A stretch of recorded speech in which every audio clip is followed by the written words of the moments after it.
तुमची वसाहत SRA प्रकल्पाअंतर्गत येते, मग बिल्डर निवडताना विचार करा, तुमची फसवणूकही होऊ शकते। चेंबूरच्या गावदेवी वस्तीत राहणाऱ्यांची अशीच काहीशी फसवणूक झालीय।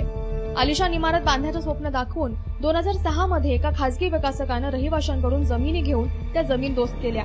रहिवाशांनी इतर परिसरात भाड्यानं रूम घेतल्या, मात्र सध्या 4 ते 5 महिन्यानंतर भाडे देत असल्यानं रहिवाशांमध्ये संतापाची भावना आहे।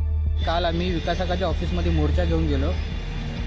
विकासकाच्या आश्वासने दिवाळीपर्यंत कामाला सुरुवात होईल त्या भरोश्यावरती आता आम्ही थांबलेलो आहे। त्याला हाईट रिस्ट्रिक्शन्स आहे, पाठीमागं गोल्फचा त्याला रिझर्वेशन हटत नाहीये, रोड वाइंडिंग चालली आहे, नाला कटिंग वगैरे आहे।